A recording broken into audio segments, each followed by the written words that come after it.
Eleiser, ¿qué es para ti el orgullo?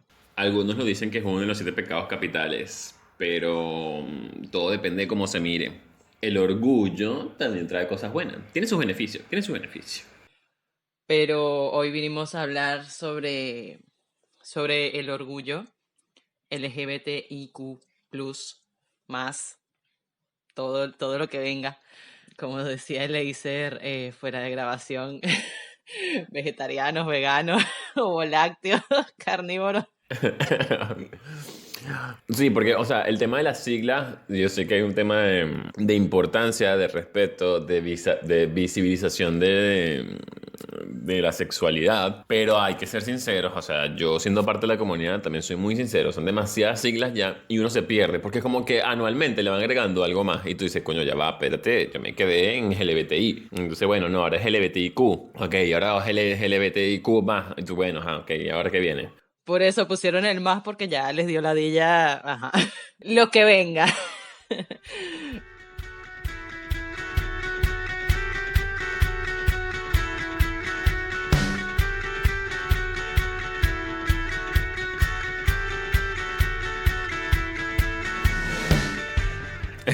No, y además que no son siglas fáciles tipo, qué sé yo, tipo ONU, tipo UNICEF, por ejemplo, que quizás es una de las más, UNESCO, que son quizás un poco más engorrosas, sino que, coño, son letras así sin sílabas, sin vocales, entonces como L, G, B, T, I, Q, más, o sea, oncha le lleva, y lo otro es que a veces no sabes cuál es el orden, porque tú dices, creo que el orden es este, y esto es que no, ese no es el orden es otro.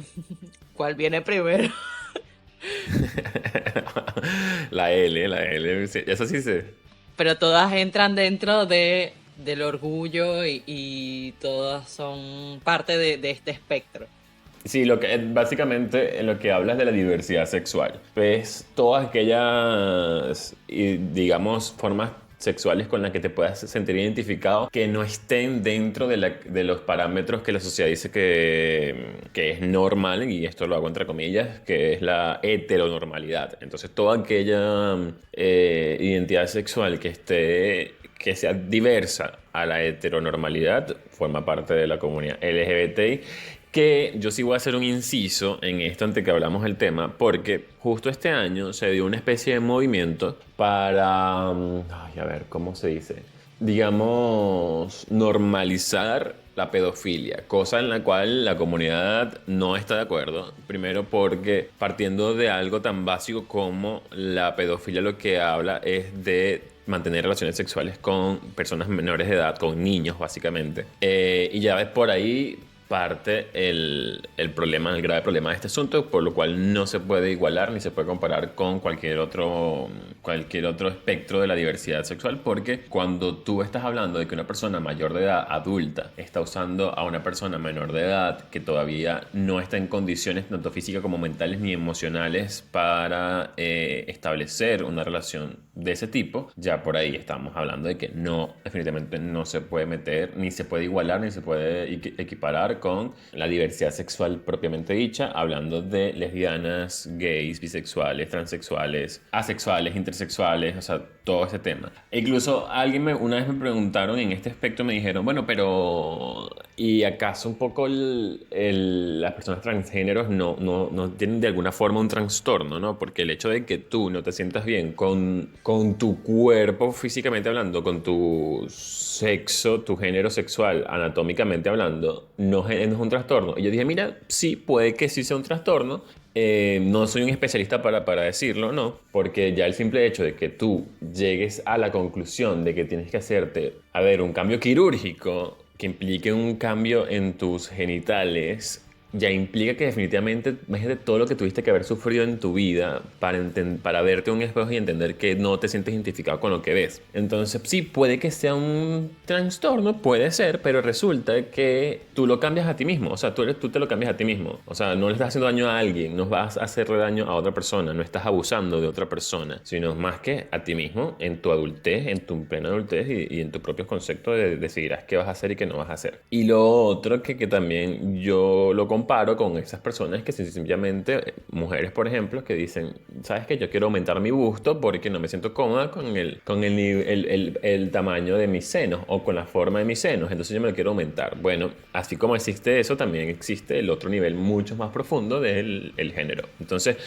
quiero hacer ese inciso diciendo que cuando estamos hablando de diversidad sexual, no estamos incluyendo nada de lo que tenga que ver con pedofilia, porque yo también estoy en contra de eso.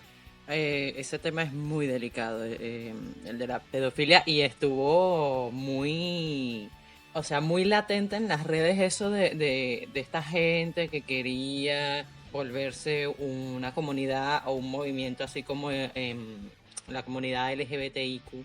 Pero obviamente, o sea, nada que ver porque, como tú bien decías, o sea, un niño no está en sus capacidades físicas, mentales, emocionales ni psicológicas como para establecer una relación sexual con una persona mayor. O sea, ni siquiera con niños de su edad, porque es como que se necesita un nivel de madurez para esas cosas. Un niño tiene que vivir su etapa de la niñez como es debida, o sea, como es en su inocencia y en sus descubrimientos, pero de la manera natural, bonita, no porque es manipulado, porque aparte son los niños dentro de su inocencia, son muy fácilmente manipulables. Y eso no es un defecto, el defecto está en la persona que manipula.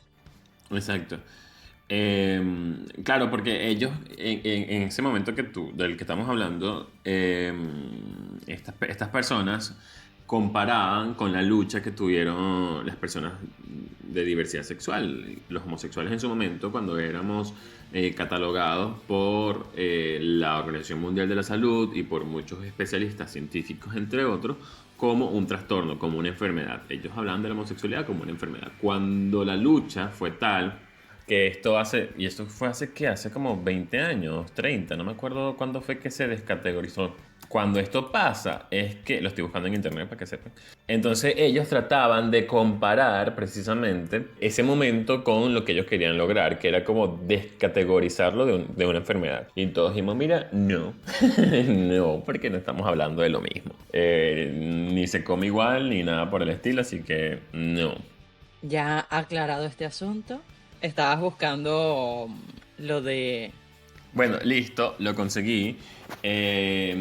La Organización Mundial de la Salud excluyó la homosexualidad de la Clasificación Estadística Internacional de Enfermedades el 17 de mayo de 1990. Es decir, hace 30 años es que apenas la homosexualidad dejó de ser vista como una enfermedad. Entonces, bueno, esta gente lo que quería era compararlo con ese movimiento, con ese proceso. Pero ya hablando propiamente de la homosexualidad, es increíble que uno lo ve ahorita, ahorita, o sea, en la actualidad, hablar de la homosexualidad, sobre todo en los países occidentales, porque en los países de Medio Oriente para allá no manejo, pero sé que es un tema todavía muy, muy, muy, muy tabú.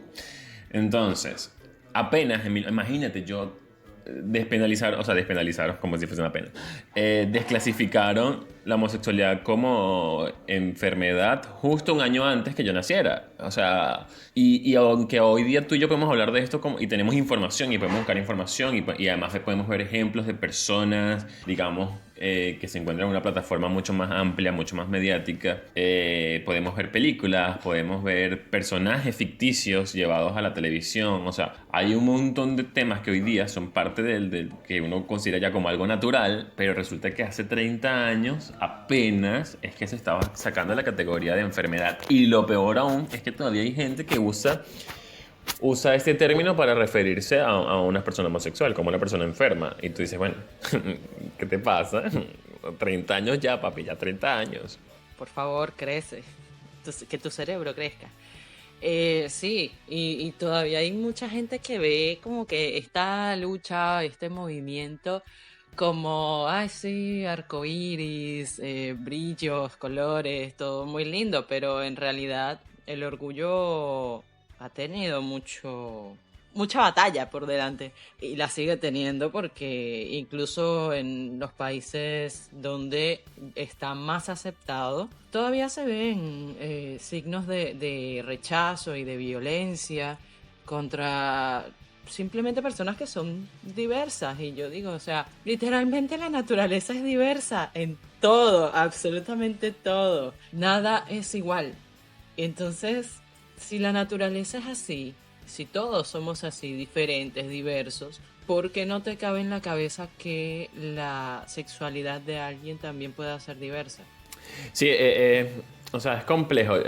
Yo recuerdo que recientemente cuando Pablo Alborán, el cantante español Pablo Alborán, dijo abiertamente a través de su Twitter, anunció que era homosexual, que mucha gente me preguntaba, incluso gente de la propia comunidad, me decía como, bueno, ajá, ¿y por qué sería importante eso hoy día, donde ya todo el mundo lo ve como algo normal? Y digo, porque precisamente no todo el mundo lo ve como algo normal. Y cada vez es importante o sea, a ver, si sigue generando ruido que una persona con, digamos, la plataforma que tiene Pablo, un cantante, un artista, alguien reconocido, puede ser político, el deportista, lo que sea, hable de su sexualidad y esto genere ese nivel de impacto en las redes, en la sociedad, en el mundo, entonces quiere decir que todavía sigue siendo necesario que lo hagan. O sea, el día que una persona como ellos diga, soy homosexual, y no genere ni un mínimo de noticia, entonces ese día ya estaremos tranquilos porque llegamos a lo que queríamos, que es donde está totalmente aceptado, donde es normal, donde ya nadie le importa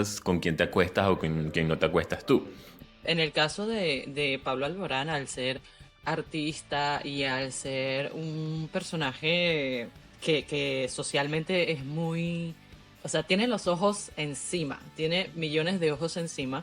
Él decía que lo contaba o que lo confesaba porque necesitaba ser un poco más feliz de lo que ya era. O sea, tal vez a mucha gente le dé igual, pero de cierta manera al él tener una carga sociocultural, por así hablar, porque es un artista y porque está en los ojos de muchos, él siente una presión y habrá sentido que no se puede mostrar tal cual es. Entonces, al hacer esta confesión, simplemente, como él lo dice, buscó ser un poco más feliz de lo que ya era, porque está buscando dejar de esconderse.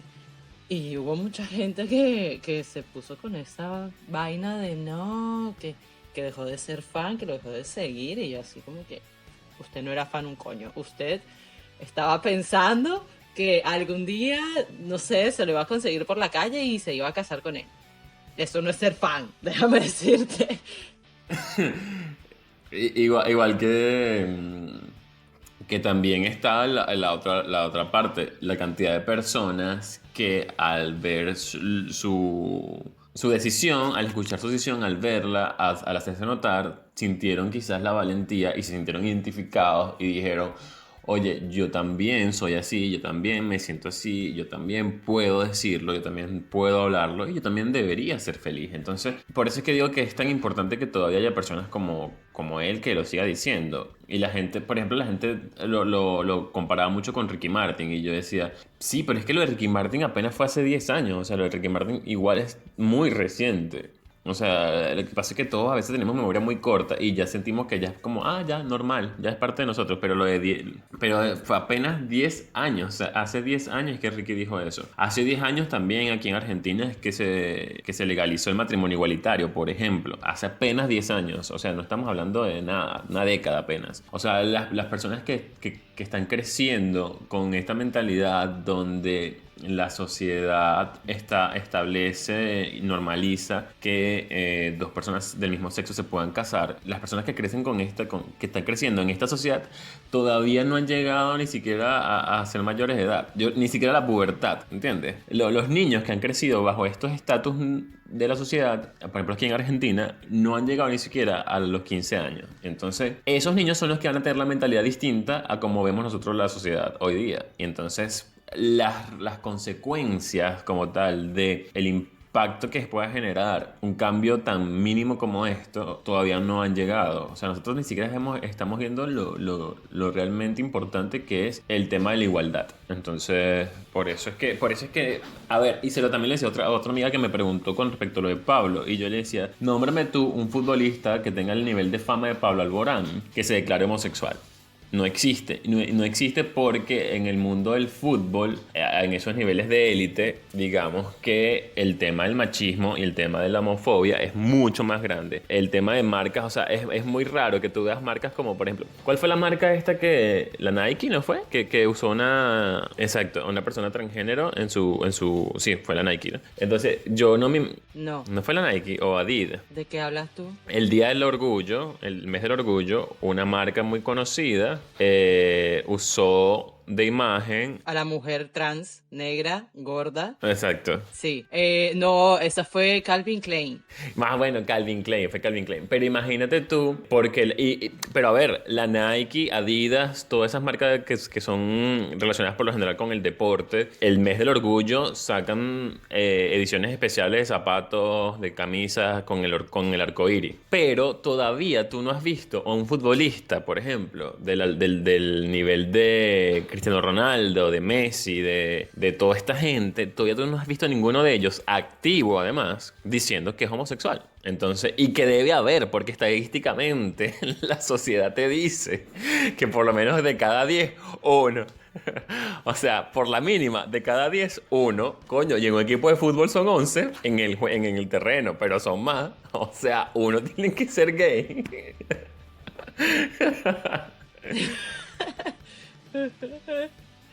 Sí, pero sí, viste que el deporte, sobre todo estos, ¿no? Fútbol, básquet. Por lo general el deporte es muy, sí, heteronormal. Sí. Más que heteronormado, yo diría que es masculinizado en su máxima potencia, ¿no? Al extremo. Porque incluso las mujeres, por ejemplo, las mujeres que juegan fútbol por lo general son asociadas con la masculinidad, no con su feminidad, sino con la masculinidad. Sí, sí. Que son marimachas. Ujú. Y que puede que no, y que puede que sea todo lo contrario, puede que en el fútbol femenino haya mujeres heterosexuales, o sea, no tiene que ser la norma. Claro, pero es que sí. ¿Sabes qué? Dijiste este ejemplo de las marcas tipo Nike, tipo Adidas y eso, que, que no han hecho tipo alguna publicidad con respecto a la comunidad, o sea, incluyendo a la comunidad LGBTI. Muchos dirán que, bueno, pues es marketing, porque eso es venta, y bueno, sí, obvio. O sea, eso es como en la política.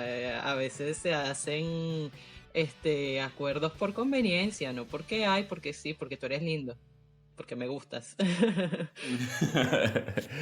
Claro, uno entiende que uno vive en una sociedad donde el status quo es importante y donde todo es un asunto de poder, de intereses. Entonces, las luchas se ganan de a poco. O sea, las luchas por la igualdad son de a poco. Entonces, y cada voz suma. Por eso es que yo siempre he dicho que, por ejemplo, la gente criticó muchísimo el tema de Calvin Klein, de esa campaña que hizo justo Ay, sí, a mí me tenían mira, lo voy a decir, me tenían el huevo flaco. El huevo que no tengo, me lo tenían flaco. Con eso de que, ay, pero ¿cómo va a ser? Que qué fea, que no sé qué, que cómo va a ser una mujer trans, que bla, bla, bla, que es negra, que es gorda, que es trans, que no sé qué, que tiene uniceja. Y yo, verga, que ladilla. Que lo hacen para marketing, que no sé qué. Y yo, sí, sí, obviamente. Exacto, esa famosa discusión de que era por marketing, pero yo digo, bueno, ajá, está bien, y es válido también que sea por marketing, pero resulta que hace 10 años eso no existía. O sea, hace 10 años se invisibilizaba por completo todos los temas que tocaste. O sea, la diversidad sexual no formaba parte del marketing. La diversidad racial no formaba parte del marketing. El asunto del peso no formaba parte del marketing. O sea, las modelos siempre tienen que ser talla cero, rubias, altas, hermosas, flacas, o sea, perfectas, que la perfección no existe, pero entonces ese era el estereotipo. Sin ni una arruga, sin ni un pelo, sin ni una estría, nada. Con más Photoshop que nadie, pero no importa. O sea, entonces, a que se visibilice ahora, se aplaude, porque quiere decir que yo existo. O sea, existo tanto que necesitas venderme a mí, directamente a mí, por mi nicho, por mi orientación sexual. Entonces, eso también es importante. Es como el tema de la transexualidad, por ejemplo. Es un tema que tiene años. La transexualidad tiene años en el mundo.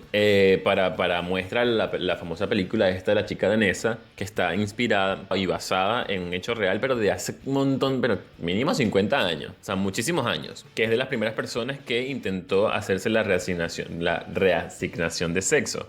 Entonces, imagínate todo el montón de tiempo que tuvo que pasar desde ahí a que, por ejemplo, el padrastro de las Kardashian saliera en la portada de Vanity Fair cuando decidió hacerse el cambio de género. Que mucha gente dijo, ah, claro, pero porque es el papá de las Kardashian. Bueno, sí, no importa que sea el papá de las Kardashian. Lo que está importando es que él está poniendo un tema en el ojo público y que ahora todo el mundo, hasta el más ignorante de todos, por lo menos va a tener de referencia que la transexualidad existe y va a tener como referencia a Kris Jenner. No me importa, porque lo que importa es que se está hablando de un tema y que ahora todos...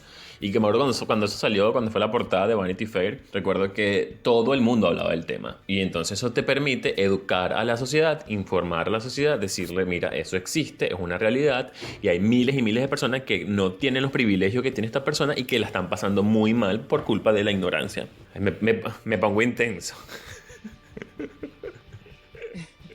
Es una forma de ganar terreno, claro. Y tú dices, ay, sí, porque, bueno, porque él es el papá de las Kardashian, o sea, tiene toda la plata del mundo, pero bueno, hay un montón que no cuenta con eso, pero ese montón que no cuenta con eso, al verse representado por una sola persona que es modelo y que hace tanto ruido y que trae tanta repercusión, eso tiene un valor agregado emocional y yo creo que hasta psicológico, porque es un modelo a seguir. Una persona transgénero no se atreve a revelarse tal cual es ante una sociedad, ve que una persona con este peso, socialmente hablando, lo hace, esa persona va a decir, yo también puedo, porque si él lo hizo, yo también puedo. Y va a darle una motivación para mostrarse como es, para ser feliz, como decía Pablo Alborán. Pablo Alborán lo compartió con sus seguidores, o sea, para las personas que no lo sabían, porque, y tampoco o sea, eso no es feo, saberlo o no. Pero él, al ser alguien público, pues quiso que sus seguidores lo supieran y dijo, yo lo hago para ser un poco más feliz de lo que ya soy. O sea, entendiendo que no era necesario hacerlo, porque él ya era feliz, pero había una parte de él que quería dejar de esconderse. Sí, mira, yo obviamente guardando la distancia en fama, plata y talento, ¿no? Sobre todo eso último, ¿no? Los dos primeros no tanto. No, eso, lo último, lo último es lo que tienes potencial. Coño, pero yo no creo que llegue nunca a cantar como Pablo, chamo, Pablo. O sea, pero siempre, primero tengo que llegar a cantar. Primero tengo que llegar a cantar. Después que llegue a cantar es que puedo intentar llegar a... Pero no, exacto. Lo que decía, y quiero compartirlo, es que, por ejemplo, yo en Venezuela desde los 19, 20 años, supongo, ya yo había hablado de este tema con mi mamá, creo que de los 19. Ya había hablado con mi mamá, que era la persona que me importaba, ¿no? Ya el resto, pues, si se enteraban o no se enteraban, quizás para mí no tenían el nivel de peso e importancia. Cuando empecé a ejercer mi carrera, yo traté en lo posible de, y yo creo que esto ya lo he conversado, pero traté en lo posible demostrar, o sea, yo trataba de que no me encasillaran en el estereotipo del gay en los medios de comunicación, ¿no? Yo trataba de demostrar que yo era bueno para la política, que era bueno para la economía, aunque la verdad que la economía nunca me gustó, que también podía ser bueno para hablar quizás un día de deporte, aunque no supiera una mierda de deporte. Pero es decir, quería demostrar que yo no era el típico chico de farándula, ¿no? Aunque ame la farándula, yo decía, yo soy más que eso. Y básicamente no quería que me encasillaran por mi orientación sexual en mi profesión. Entonces, digamos que casi nunca me vinculé con ninguna asociación ni nada al respecto. Pero las veces que lo hice, yo decía, o sea, había algo dentro de mí que decía, oye, está bien que lo hagas, está bien que le estés dando voz, que le estés dando espacio tú como comunicador, porque en nuestro caso como comunicador no somos los protagonistas, nosotros somos lo que mostramos cualquier realidad que queramos presentar a la sociedad, ¿no? Entonces, si yo como comunicador hago un trabajo, un reportaje sobre el tema, estoy dándole voz a una comunidad entera que necesita ser escuchada, que necesita ser vista, que necesita ser presentada como realidad, visibilizada, exactamente. Entonces, cada vez que lo hacía, cada vez que tenía ese pequeño espacio donde yo podía hacerlo, yo me sentía como, oye, lo que estoy haciendo está bien y está mal que me haya escondido tanto. Actualmente, que digamos que ya me importa menos lo que la gente opine de mí, digo, oye, hubiese usado mucho más mi plataforma. Lo que pasa es que, bueno, en Venezuela es muy difícil, es muy complicado. Primero está todo un tema político, todo un tema social, o sea, en Venezuela hay tantos problemas, que el tema de la igualdad de géneros o la igualdad en relación a la diversidad sexual pasa a un quinto plano, o sea, de verdad que desaparece en la agenda noticiosa venezolana, o sea, hay tantas cosas que se tienen que discutir y debatir en Venezuela para dar un paso luego para poder llegar a tener la discusión sobre si es viable o no el matrimonio igualitario en Venezuela. Pero son cosas, ahora, y que también tú lo puedes comparar en el caso de Sudamérica y Latinoamérica en general, que es muy raro que el gobierno venezolano, que ha estado por 20 años quizás, ya no sé cuánto tiempo tiene el gobierno venezolano en el poder, Parece una eternidad. que no hayan usado o sea, que si tú lo ves que ellos estuvieron, por ejemplo, ellos fueron muy cercanos a los Kirchner aquí en Argentina y a Pepe Mujica en Uruguay. Sí, el Frente Amplio en Uruguay. Y que por lo general, en el caso de aquí Argentina, el matrimonio igualitario se aprobó durante la gestión de Cristina. Entonces es muy raro que a pesar de que los gobiernos fueron tan cercanos, en Venezuela esto no se usó a favor. O sea, no, el gobierno no lo usó a favor para materializar votos, ¿no? Y causas a su proyecto, ya que tenía bastante gente. Pero es decir, es muy raro que no lo hayan hecho. Y ahí tú ves el nivel de machismo que hay en Venezuela. Y además también ves que es absurdo porque uno veía ministros dentro del gobierno que tú decías, papi, usted ni que quiera me va a engañar.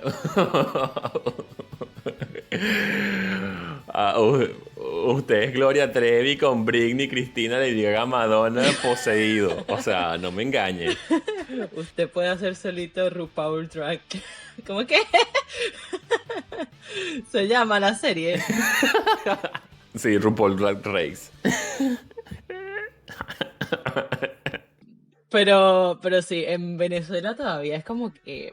Yo creo que, no sé si tabú sea la etiqueta, porque como tú dices, o sea, el venezolano, hoy por hoy, tiene tantas preocupaciones encima, que para mucha gente esto de la igualdad de género y de la comunidad LGBT pasa a ni siquiera un segundo plano, pasa como que a un décimo plano, una cosa así. Pero incluso cuando la crisis que se ve hoy día no estaba tan fea, el machismo y la homofobia es muy, muy marcada en la sociedad venezolana.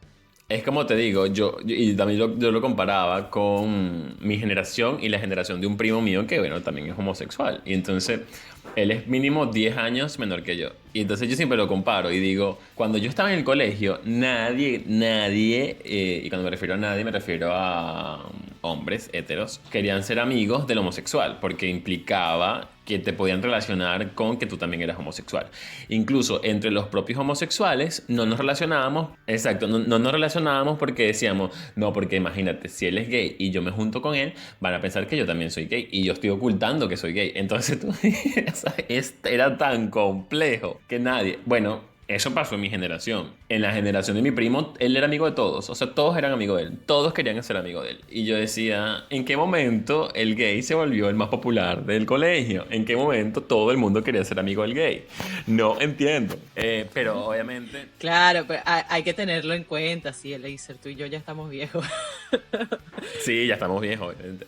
Pero entonces ahí tú ves la diferencia y por eso que digo que cada cosa suma. Por ejemplo, hace 10 años, más o menos, sí, hace 10 años, yo estaba saliendo del colegio, estaba, sí, comenzando la universidad, estaba más o menos en esa etapa. Y fue hace 10 años cuando Ricky Martin dijo públicamente que era gay. Es decir, mi primito tuvo que haber estado en la primaria, más o menos, cuando Ricky Martin dijo que era gay. Entonces imagínate cómo eso va cambiando la percepción de cómo la gente ve a un homosexual. Entonces por eso es que yo digo que toda voz que se sume y que diga algo con respecto a sentirse orgulloso, entonces yo siempre lo voy a aplaudir porque siempre va a ser un avance y siempre va a haber mentalidades que no necesariamente tienen que cambiar. O sea, yo no te voy a pedir a ti como, y siempre lo dije en un video que hice, yo no le pido a un heterosexual que se vuelva homosexual. Yo lo que le estoy pidiendo es que acepte, que respete y que entienda que sin importar mis preferencias, mis gustos sexuales, o sea, cada quien es libre y cada quien tiene sus propios derechos. Entonces yo tengo tanto derechos como tú. Que es lo que nos pasó en estos días, que una amiga, nuestra amiga Erika Varela, nos compartió ella hizo como un pantallazo de un titular que había en un noticiero donde decía que a la persona no lo dejaron donar plasma por ser homosexual. Y tú dices, ¿de verdad? O sea, siglo XXI y tú me estás diciendo que alguien no puede generar plasma, o sea, no puede contribuir a salvar la vida de otra persona por su orientación sexual, o sea, por favor. Entonces cuando tú ves este tipo de cosas, tú dices, sí, todavía es necesario seguir luchando. Pero a lo que te digo, hay mucha gente que todavía es muy cabeza dura con estos temas, sea por la razón que sea, por cómo se crió, porque simplemente no quiere aceptar, porque una de las bases es la aceptación, la empatía, el aceptar que somos iguales dentro de nuestras, no desigualdades, dentro de nuestras diversidades somos iguales. O sea, iguales en cuanto a derechos, iguales en cuanto a deberes también. Y eso es algo que hay que comprender y respetar. Porque a mí no me tiene que interesar con quién tú te acuestas o con quién tú no te acuestas. A mí me tiene que interesar alguien por cómo es como persona, por sus valores.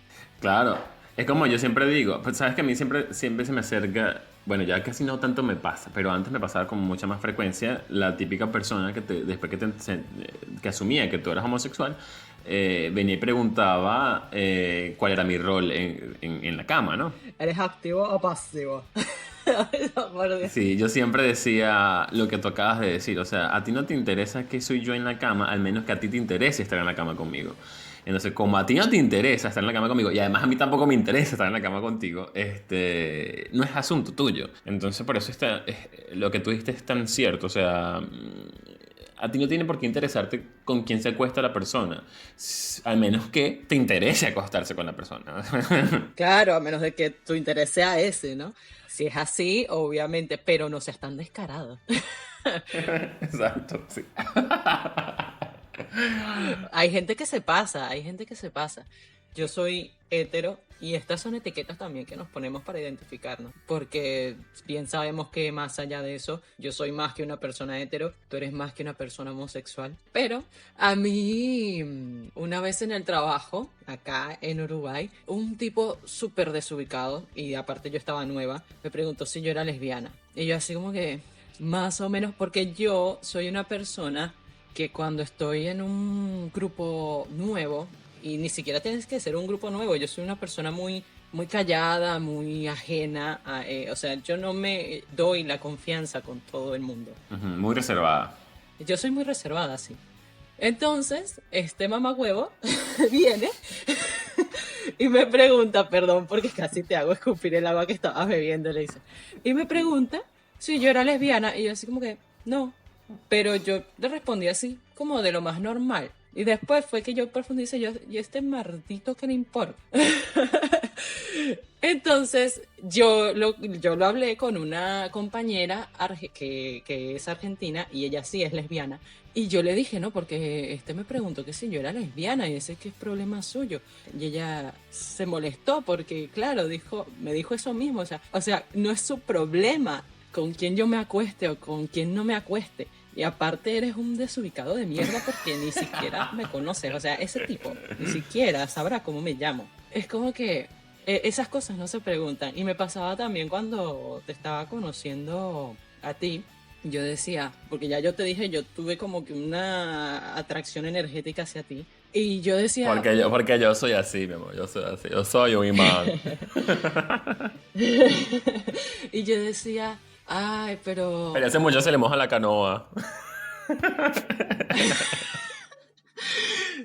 sí, sí, yo decía así como que tiene ciertos gestos que me hace pensar que capaz que puede ser gay, ¿no? Y no fue sino hasta que un día que nos quedamos a dormir en casa de una amiga, yo me tenía que cambiar para ponerme el pijama y yo les digo que me iba a ir a cambiar al baño. Y los dos se quedaron viendo así como que, más o menos. Eh, y fue ahí cuando me dijiste, no, que yo soy gay. Y yo, bueno, está bien. Igual yo me quería cambiar aparte porque también yo tengo mis complejos y mis inseguridades y bla, bla, bla, y bla, bla, bla. Pero fue como que yo no necesité preguntarte, mira, que tú eres gay. No te importa, o sea, no te importa. Mira, es que sin ir muy lejos, ya aquí hablando del día a día, más allá, y voy a usar el mismo ejemplo que usé al comienzo con Pablo Alborán, pero llevándolo al día a día, ¿no? Yo antes de que Pablo dijera sí, dijera que compartiera con el mundo que era homosexual, yo desde antes yo decía que Pablo Alborán me generaba cualquier cantidad de emociones en mi cuerpo, o sea, porque ese hombre es bello, o sea, seamos sinceros, Pablo Alborán es bello y canta delicioso. Entonces, un tipo como él, tú dices, coño, yo quiero un tipo como él en mi vida. Entonces, sin importarme su orientación sexual, porque como le repito, ya yo no sabía si Pablo Alborán es o no es, ¿entiendes? Me daba igual, porque además para mí no es una persona alcanzable. Pero yo podía fantasear con Pablo Alborán tranquilamente. Ahora, cuando Pablo lo Tengo dice, más yo digo, bueno, chance. mejor aún, porque yo sé que tengo 1%, 1% de probabilidad. Pero es lo que le pasa también. Por ejemplo, yo conozco muchas mujeres que me han dicho que Ricky Martin le sigue pareciendo delicioso, incluso después que dijo que era homosexual. Es que papi, lo está, lo está. Porque Ricky Martin está delicioso, exacto.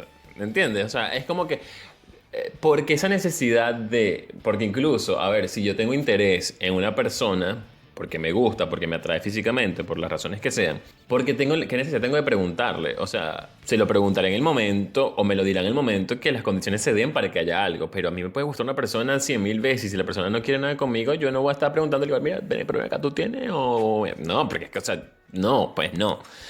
Pero a la gente le encanta, a la gente le encanta, le encanta. A la gente, sí, a la gente le encanta hablar de más y ser unos desubicados de mierda.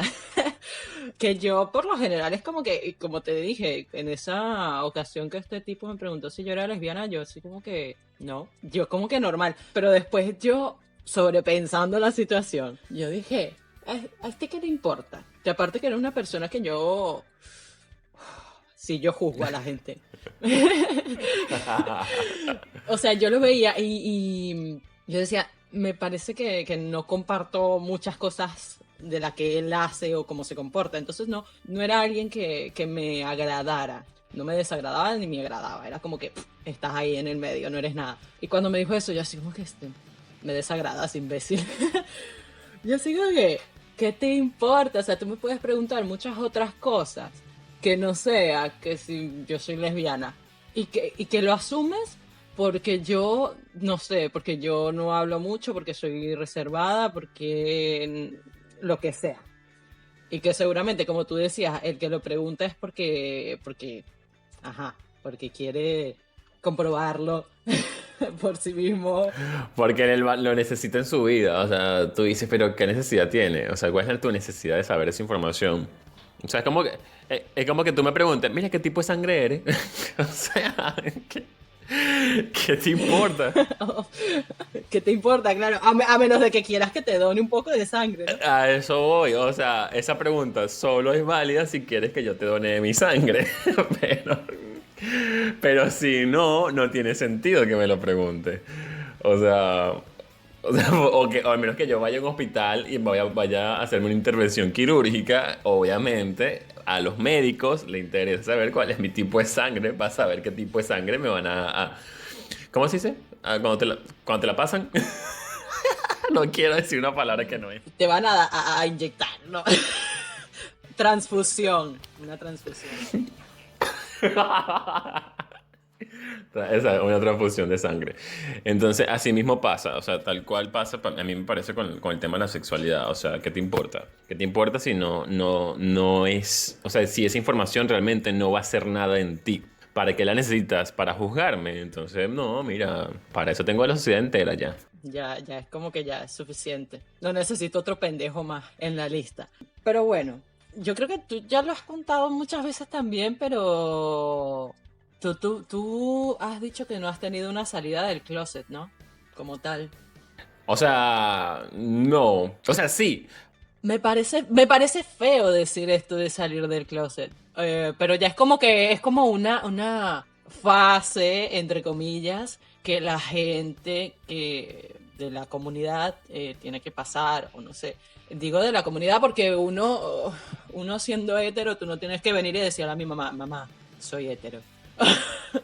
Em, por eso también me parece feo usar como que es decir eso de salir del closet.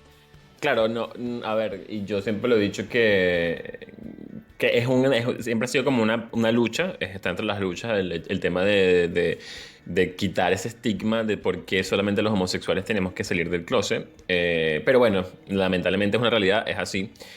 Y eso sí, siempre lo he dicho, no es que, por ejemplo, no es que salir del closet es hacer lo que hizo Pablo Alborán. Voy a hacer un video, lo voy a publicar en mis redes y voy a decir, cada quien vive su salida del closet o lo simboliza de la forma como lo perciba. Entonces, por ejemplo, si en mi caso para mí mi salida del closet fue habérselo dicho a mi mamá. Una conversación con mi mamá, o sea, para mí eso fue mi salida del closet. El resto me daba igual. Claro, y una persona, o sea, decírselo a la persona que realmente te importa que lo sepa. Porque como decía, después al resto que se chupa un huevo. Exacto. Pero fíjate que yo durante el mes del orgullo hice una serie de publicaciones sobre precisamente eso, sobre la aceptación. Porque básicamente el salir del closet es como aceptarte, primero comenzando por ahí, pasa por el proceso de aceptación. Entonces cuando le escribí a varias personas conocidas, amigos, no amigos, pero conocidos al fin y al cabo, para que me contaran su historia. Y fíjate que cada quien ha hecho un cuento distinto, pero básicamente todos parten desde el proceso de aceptación, ya sea porque te obligaron, o sea, porque te obligaron en el sentido de que te descubrieron, porque te presionaron para que lo dijeras, o por X razón, o porque tú sencillamente lo dijiste y ya, o también tuve historias que me dijeron, yo nunca he tenido la necesidad de decirlo, o sea, ni mi familia ni nadie, o sea, la gente yo siempre he dicho que te tiene que dar igual lo que yo diga o lo que no. Entonces tú siempre vas a encontrar historias distintas con respecto al tema. En mi caso yo lo digo, para mí fue haberlo hablado con mi mamá. Ya el resto me da... el resto puede haber sido como contigo en esa conversación trivial donde tuvimos y salió el tema como, bueno, y no te preocupes. Y no era o sea, la respuesta no fue porque tú me lo estuvieses preguntando, sino porque era para quitar un momento incómodo y decir, mira, ya esto pasó y listo, vamos a seguir con la vida. Pero yo sí tengo que decir que hay un momento en mis redes sociales que la gente asume como que yo salí del closet ese día. Y yo como que, ¿what? No. Yo vi, sí, que pensaban que esas publicaciones que tú hacías eran sobre ti. Pero debe ser porque no las estaban viendo con la continuidad. O sea, eso de que tú habías dicho que estabas publicando experiencias de otras personas. Claro, pero no más allá de eso, creo que un año antes, o hace, sí, casi unos 6 meses antes de esa publicación, cuando yo asistí a la Marcha del Orgullo, a la segunda marcha que asistí aquí en Argentina, la Marcha del Orgullo, en noviembre del 2019, esa semana yo hice una publicación con respecto al orgullo. Y esa publicación tuvo demasiadas interacciones de personas que eran incluso personas que me conocían, que me decían, qué bueno que ya lo asumiste, qué bueno que lo aceptaste, qué bueno que te sientas bien contigo. Y tú que hace años. Sí, qué bueno que te sientas bien contigo mismo y yo... Pero ¿qué le pasa a la gente? Si yo, por ejemplo, tuve una pareja que yo publicaba mis cartas de amor a esa pareja y yo publicaba fotos con esa persona y todo el mundo sabe quién es, o sea, yo nunca lo oculté. Entonces me parecía como raro que la gente justo con esa publicación asumiera. Pero entonces yo después haciendo análisis dije, claro, obvio, yo, si bien es cierto, nunca oculté a mi pareja ni tampoco mi homosexualidad como tal, tampoco lo afirmé. O sea, nunca llegué a afirmarlo en una publicación diciendo, ¿saben qué? Soy gay y no me importa una mierda. Eso nunca lo había dicho. Y lo hice en esa publicación que te estoy haciendo referencia en este momento. Y la gente, mucha gente que me conocía sintió que en esa publicación yo estaba saliendo del closet, pero para mí era una publicación más. Incluso yo creo que dentro de la propia publicación yo también decía como, yo nunca lo he dicho abiertamente, o sea, nunca lo he dicho públicamente de forma contundente y directo, pero bueno, quiero decir que me siento orgulloso de quién soy. Igual reciente, luego, creo que un mes antes de esta serie de publicaciones que estamos hablando de la aceptación del orgullo, el día de la lucha contra la homofobia, yo hice una publicación donde usé un atuendo femenino, por así decirlo. Y esa publicación también generó un montón de comentarios y personas, diga, familiares. O sea, una de mis hermanas me preguntó, ¿estás pasando por algún proceso que nosotros no sepamos? Y le dije, no, mi amor, no estoy pasando por ningún proceso, solamente quiero visibilizar un tema y creo que la única forma de hacerlo visible, lamentablemente, es haciéndolo con más énfasis, haciendo como más ruido para que la gente como que capte la atención de, epa, ¿y este porque está vestido así? Entonces, nada, era sencillamente ese tipo de cosas. Y nada, yo creo que esa es mi forma. Creo que en los últimos meses sí he sido muy abierto, o sea, es como, no me importa nada, si quiero salir de esta forma salgo, si quiero hablarlo de esta forma lo digo. Incluso lo decía en estos días con la mamá de Erika, que estaba viendo un video, yo mismo estaba viendo un video del podcast Ni Idea, donde yo estoy haciendo un gesto que es muy femenino, obviamente. Y yo recuerdo que de mí de niño eso ¿Cuál? no sé, quebrar la mano, qué sé yo, cualquier cosa.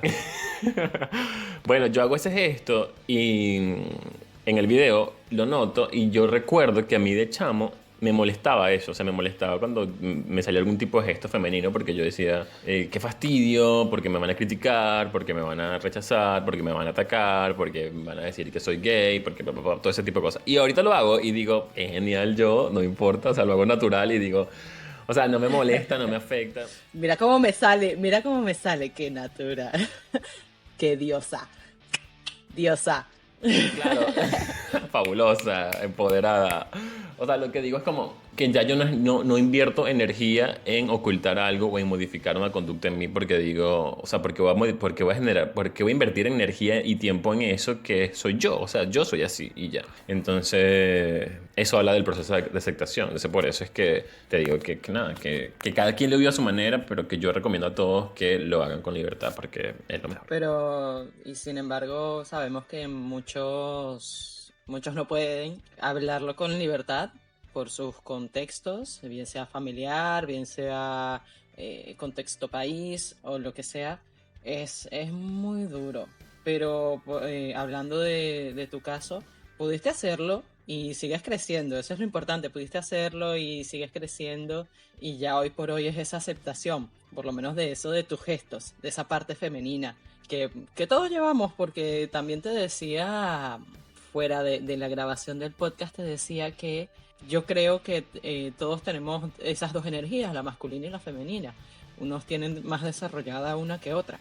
Pero es como esta cuestión del yin y el yang, del bien y el mal, ¿no? O sea, son cosas que por más que se vean como algo separado o cosas diferentes, son energías que se complementan, son como la cara de una misma moneda, dos caras de una misma moneda.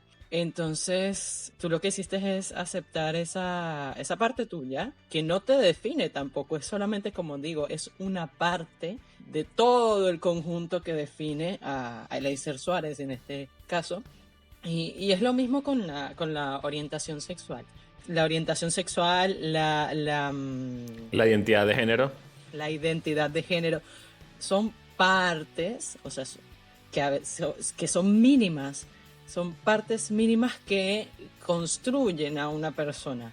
Y por eso a mí me parece algo muy básico enganchar o clasificar a alguien por eso.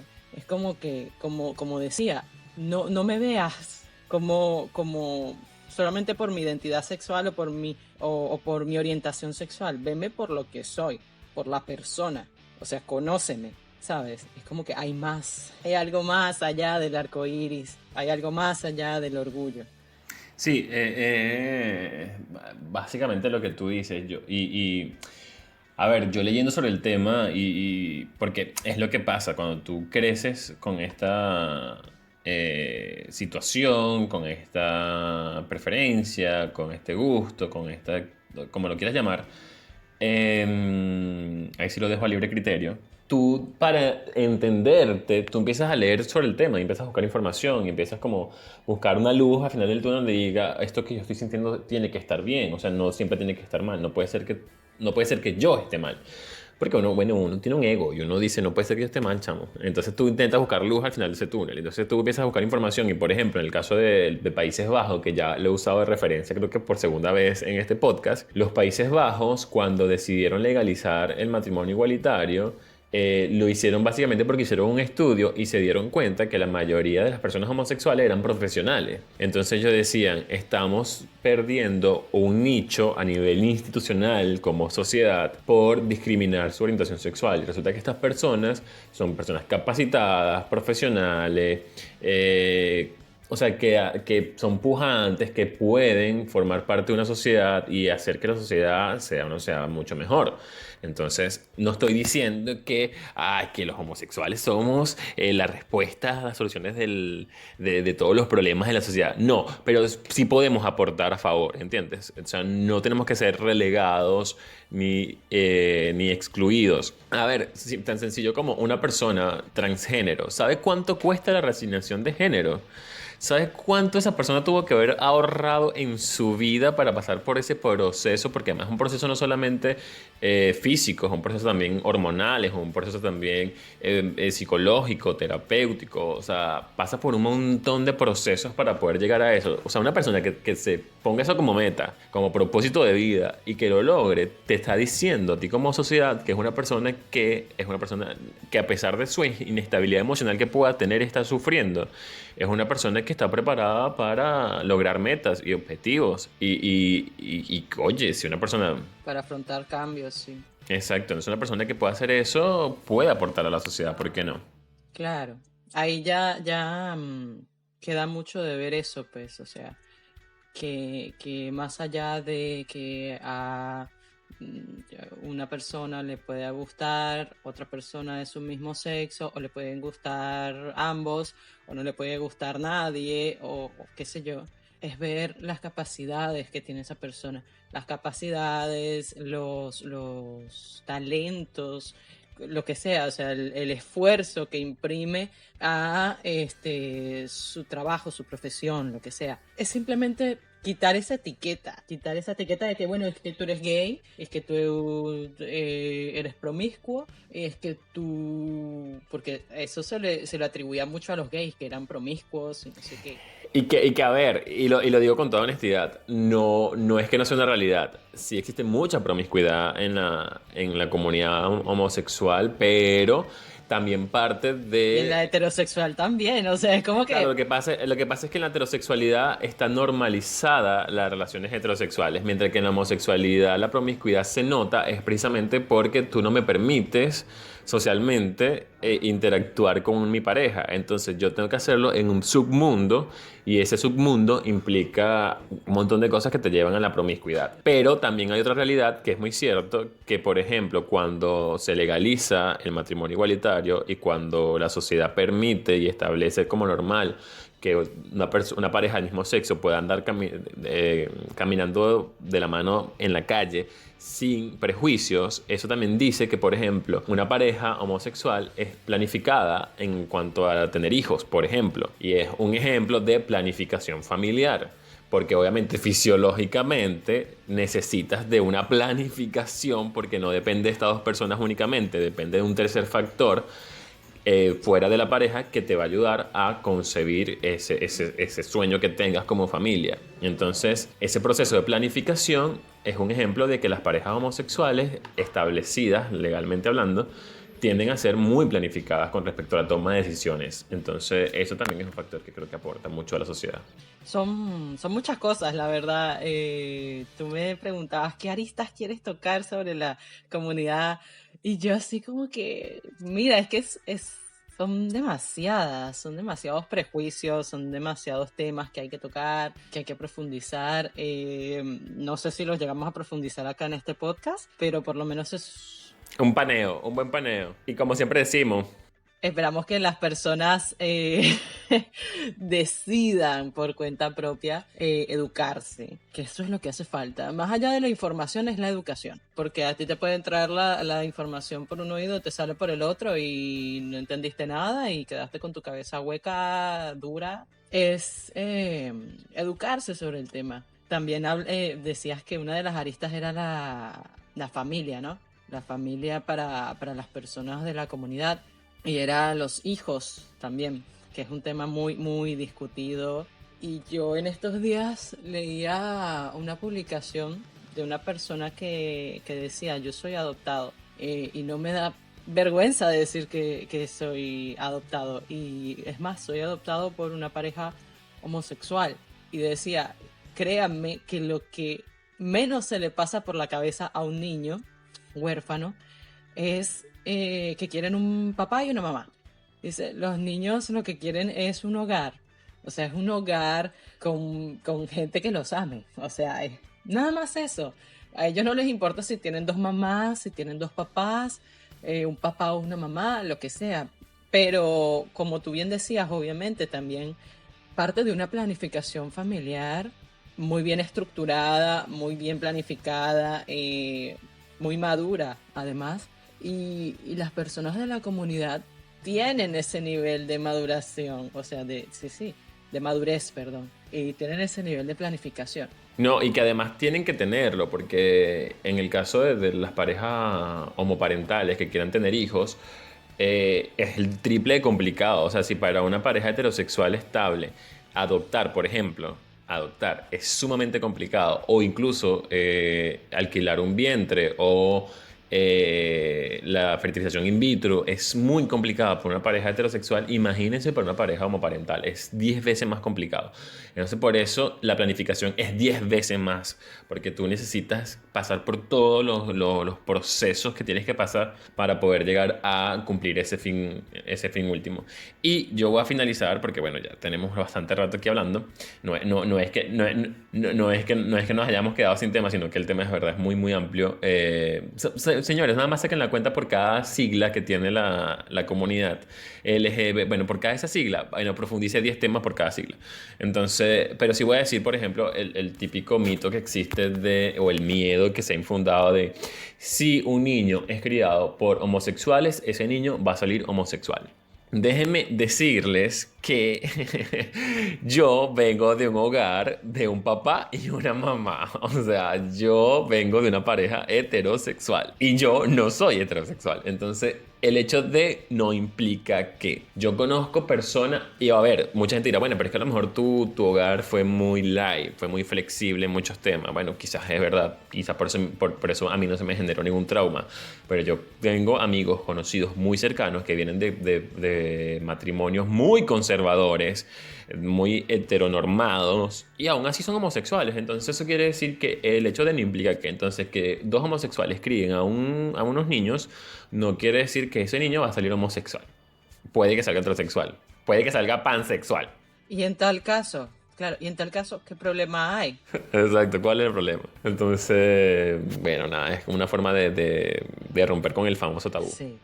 Entonces, lo dejamos hasta acá, porque de verdad que el tema es muy, muy amplio y creo que el episodio también fue muy largo. Y yo soy muy intenso. Chamo, ni siquiera les invitamos a escucharnos a través de nuestras otras plataformas, ni siquiera nos presentamos, nosotros entramos así de lleno, así de ¡pum! El tema es ya está.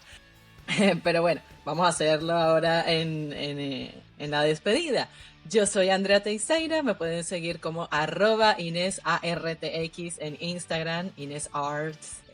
Por allá está mi invitado perenne, hermoso, bello, precioso, bello, Eleiser Suárez. Lo consiguen en Instagram como @L Sin Filtros. Y les recuerdo que pueden escucharnos por muchas plataformas como son Spotify, Apple Podcasts, Google Podcasts, Anchor y YouTube. Colocando en el buscador Saturados Podcast nos consiguen. Salimos todos los jueves. También les quiero recomendar el podcast Ni Idea, que es otro proyecto que tiene Eleiser con nuestra amiga Erika Varela. También está bueno, está chévere. Así que pásense por su canal, búsquenlos que los van a encontrar. Ni Idea. Así que hasta acá llegó el episodio de este podcast. Estaremos compartiendo nuevamente el próximo jueves. Así que nos escuchamos en una próxima. Chao. Un placer como siempre. Chao.